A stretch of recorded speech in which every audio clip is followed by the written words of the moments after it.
तथागत बुद्ध और भारत के, मैं समझता हूँ, तृतीय बुद्ध 4 पुत्रों की आहुति देकर भारत के शूद्रों अति शूद्रों को उद्धार करता संविधान निर्माता बाबा साहब भीमराव अम्बेडकर और इतिहास को अक्षुण्ण बनाने वाले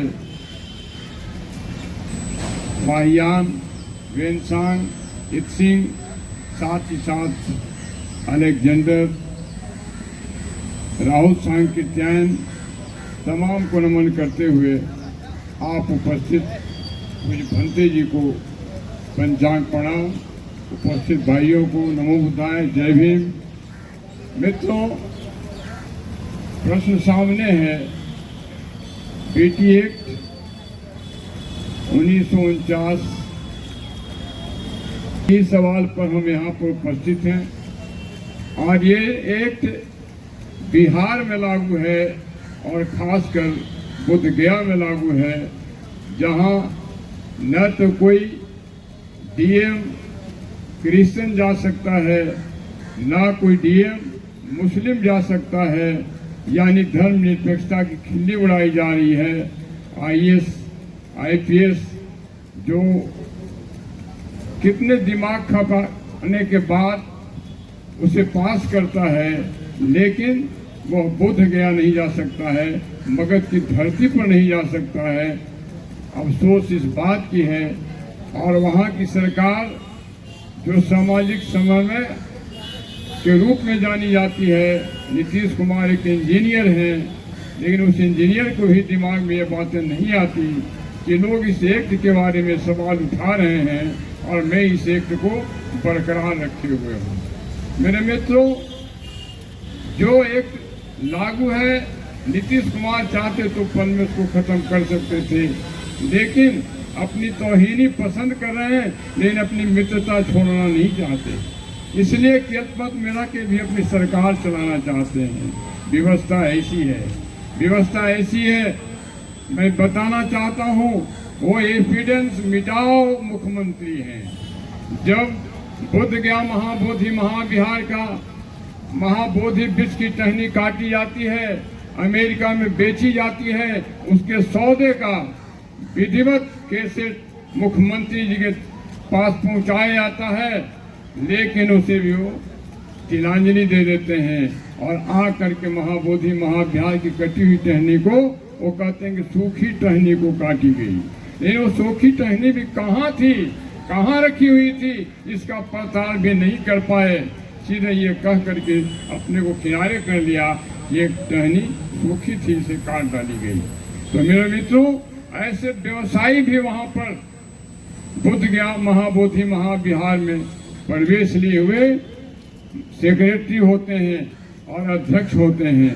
मेरे मित्रों, आपने देखा बुद्ध पूर्णिमा के दिन केंद्र सरकार द्वारा भेजे गए राज्यपाल, मैं नहीं समझता हूं कि कोई मुस्लिम हिंदू धर्म के देवी देवता को कोई पूजा करता होगा, लेकिन इस शख्स को, इस राज्यपाल को सभी वीआईपी को पूरब के दरवाजे से, यानी मेन दरवाजे से ले आया जाता है और बोधि वृक्ष को नमन कराया जाता है, भगवान बुद्ध का दर्शन कराया जाता है। वहाँ पर विधिवत कार्यक्रम होते हैं, लेकिन इस राज्यपाल को पश्चिम के दरवाजे से ले जाया गया, चुपके से पश्चिम से ले जाया गया और महाबोधि मंदिर के अंदर ले जाकर पीठ पीछे भगवान बुद्ध को रखा गया और शिव के नाम पर उनसे पूजा कराई गई, शिवलिंग के नाम पर पूजा कराई गई।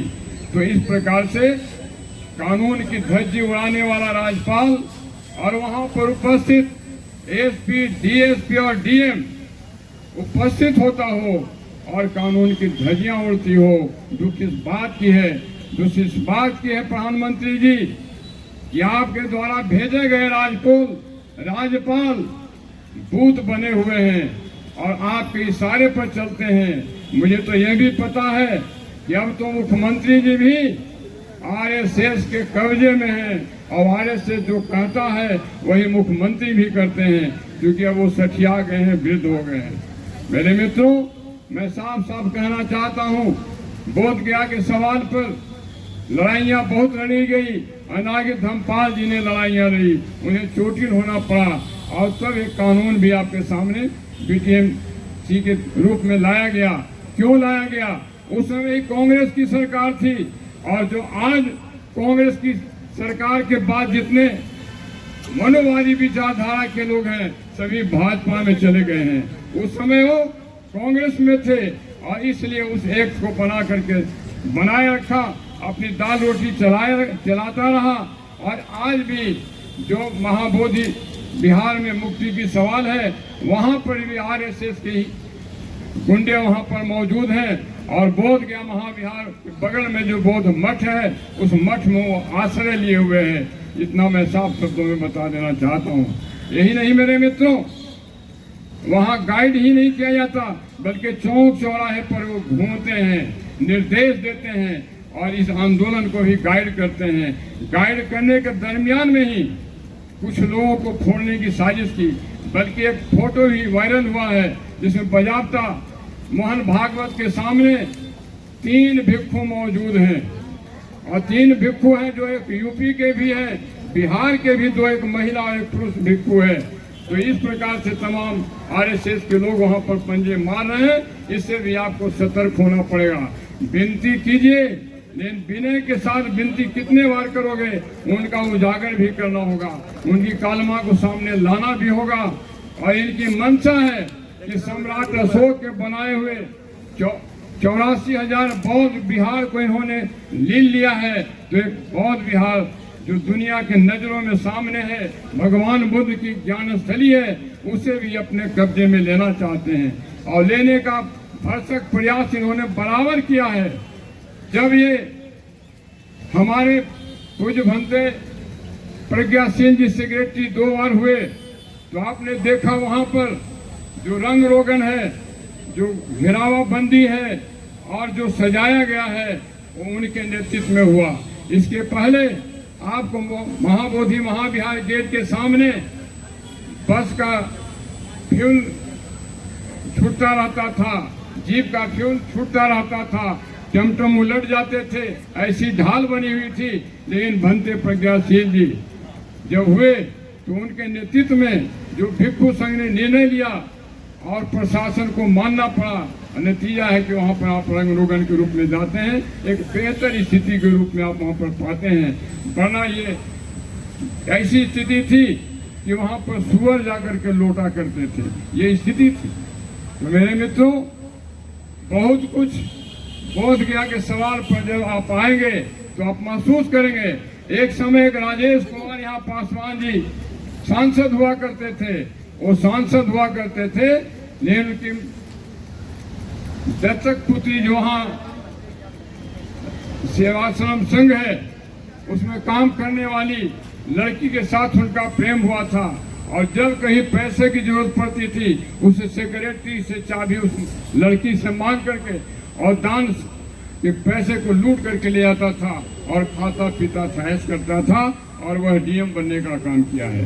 और उसी का पुत्र वहाँ आज विधायक है।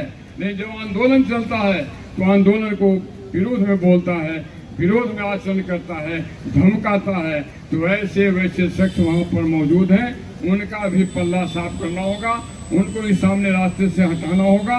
और ऐसी स्थिति में चाहे जिस पार्टी का उसको भी खबरदार करना होगा। मेरे मित्रों, आप जानते हैं जब प्रज्ञाशील जी को हटाया गया उस समय क्या कहा गया? वहाँ एक काली बाबू कर करके जो सेक्रेटरी बने, वो सेक्रेटरी साहब राबड़ी जी जो मुख्यमंत्री थी, गोटेदार साड़ी पहुंचाने का काम करते थे। और गोटेदार साड़ी के साथ साथ जब वो कहीं बाहर भी जाते थे, जो हेयर ड्राई भी कराते थे, उसका भी बिल बनाते थे। तो इस प्रकार से वहाँ लूट हुई है। लूट की छूट लोगों ने बरकरार रखा। शासन और जो मैनेजमेंट कमेटी है, दोनों मिलकर के लूटा है और लूटने का काम किया है। तो ऐसे लूट से हम बचाना चाहते हैं महाबोधि महाविहार को। इसी का आंदोलन लामा जी चला रहे हैं, इसी का आंदोलन भंते सुरेश ससई जी ने चलाया है। और सुरेश ससई जी ने जो चलाया, एक कम से कम तजुर्बे के आधार पर कम से कम बौद्ध सेक्रेटरी के रूप में वहाँ पर काबिल कराने का काम किया, जो रग रोगन आज अब देख रहे हैं। यही नहीं मेरे मित्रों, बात की स्थिति है अंत्य प्रज्ञाशील जी पर हमले भी कराए गए थे। इस प्रकार से ये बराबर आरएसएस के लोग, हिंदुत्ववादी लोग वहाँ पर डोरे भी डालते हैं, धमकाते भी हैं। तो ऐसे ऐसे वक्तों को आपको जानना होगा कि बोध गया में क्या होता है, बोध गया की सच्चाई क्या है और बोध गया का सच्चाई क्या होना चाहिए। भले ही ये एक हमारा जो सरसई जी ने किया था आज लिस्ट पर आ चुका है और उसकी सफलता हो सकता है कि मिले, या इसे उलझाने का भी काम करेंगे, क्योंकि उलझाने में माहिर हैं। संकिसा में केस मौर्ज ने किया था, मौर्ज के केस को दरकिनार कर दिया गया, मौर्ज को धमकाया गया, मौर्ज के अधिवक्ता को करोड़ों में खरीदा गया और एक नकली कुशवाहा जो मध्य प्रदेश की है, महिला है, जो एमएलए है, उसका आधार बना करके उसकी फैसला दिया जाता है कि मेरे बाप दादों ने वहाँ बनाया था, वहाँ जमीन मेरे बाप दादों की है। तो इस प्रकार से उलझाने में माहिर है, इससे भी आपको सतर्क होना पड़ेगा। हो सकता है किसी और को भी फिर खड़ी करे। एक मिनट। इस प्रकार से आपको पूरी सतर्कता के साथ कानून की भी लड़ाई लड़नी होगी और रास्ते पर भी आपको दिखलाना होगा कि हम कानून के सहारे नहीं, जनता के सहारे भी हैं। और हमारी मांग है, बौद्धों की मांग है, जनता की मांग है और भगवान बुद्ध को दुनिया के चाहने वाले लोग जो 70 देश हैं, उन तमाम देश के लोगों का निगाह यहाँ पर है। तो मोदी जी ये महसूस कीजिए कि आप विदेशों में जाते हैं, भगवान बुद्ध का नाम लेते हैं, बौद्ध देश से आने की बात करते हैं और जो आए हुए अतिथि हैं उनको भगवान बुद्ध की मूर्ति देकर श्रद्धा अर्पित करते हैं। लेकिन जब आप याद कीजिए, जब आप चाइना में गए थे, वहाँ भी मंदिर आप खोज रहे थे, लेकिन वहाँ भी चाइना में जब गए एक मंदिर दिखा हुआ मिला, तो अंदर में जब आप गए तो भगवान बुद्ध वहाँ भी दिखाई पड़े थे। याद कीजिए मोदी जी, दुनिया के लोग इस धरना को समर्थन कर रहे हैं। ब्रिटेन में, कंबोडिया में, थाईलैंड में, जापान में, यहाँ के लोग भी आंदोलन को शक्ति दे रहे हैं, इस आंदोलन को समर्थन कर रहे हैं। तो इस प्रकार से आप याद कीजिए मोदी जी, आप यदि इतिहास बनाना चाहते हो कि मैं इतिहास रचा हूँ और बेहतर इतिहास बनाना चाहते हो तो नुक्ताचीनी से दूर हो और महाबोधि महाविहार को मुक्त करो, मुक्त करो, मुक्त करो। यही नहीं मेरे मित्रों, महाबोधि मुक्त करने का मोहन भागवत का मंशा आपके प्रति नहीं होगा। मोहन भागवत वो चाहता है कि एक मिनट सर, अम्बेडकर साहब का देखते हैं कि मूर्तियां उखाड़ी जाती है, तो इस प्रकार से सम्राट अशोक का बनाया हुआ एक अभी मैं पढ़ रहा था, भोपाल में अशोक का गार्डन है, उस अशोक का गार्डन का नाम राम बाग कर दिया गया। तो इस प्रकार से कहीं न कहीं इनकी मंशा है कि जहां भी अशोक की दिखाई पड़े या अम्बेडकर साहब दिखाई पड़े, रैदास दिखाई पड़े, फूले दिखाई पड़े, पेरियार दिखाई पड़े, इनको किसी न किसी रूप में घेरे में लेकर कानून के शिकंजे में कसकर इसके जो है सो किनारे किया जाए। आपने देखा होगा पेरियार पर भी उंगली उठाई, ये पेरियार ने जो ऐसा लिखा वो असंवैधानिक सा लग रहा है, लोगों को चोट पहुंच रही है। तो इस प्रकार से इनकी घटनाएं हैं। इसलिए खबरदार करना चाहता हूं मोदी जी, यदि सचमुच में देश का अच्छा शासक के रूप में जाना चाहते हो तो बोध गया को मुक्त करो। और आप जानते हो ईसाइयत कंट्री में तुम जाते हो, क्रिश्चियन कंट्री में जाते हो, तुम्हें उतनी इज्जत नहीं मिलती, सबके निगाह से देखते हैं, क्योंकि तुम ईसाइयों के खिलाफ मूवमेंट चलाते हो, तुम मुस्लिमों के खिलाफ ही मूवमेंट चलाते हो। लेकिन जब बौद्ध जगत में जाते हो तुम्हें इज्जत मिलती है, शांति मिलती है, और तो और पूरे ट्रेन का भी तोहफा तुमको मिलता है, उसके इंजीनियर भी तुम्हारे पास आते हैं, और तो और जो तुम बनवाए हो सूरत में। गौतम बुद्ध, परम पूज्य डॉक्टर बाबा साहब अम्बेडकर, इनको मैं त्रिवार वंदन करता हूँ। मंच में आसीन बनते जी, इनको भी मेरा त्रिवार वंदन, और आप सभी को मेरा जय भीम।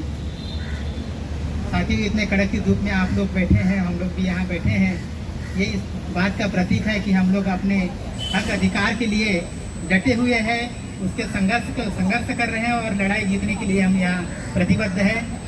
और आप यहाँ आए हैं, आप सभी को मेरा सादर जय भीम। इसी के साथ मैं अपनी वाणी को विराम देता हूँ। धन्यवाद।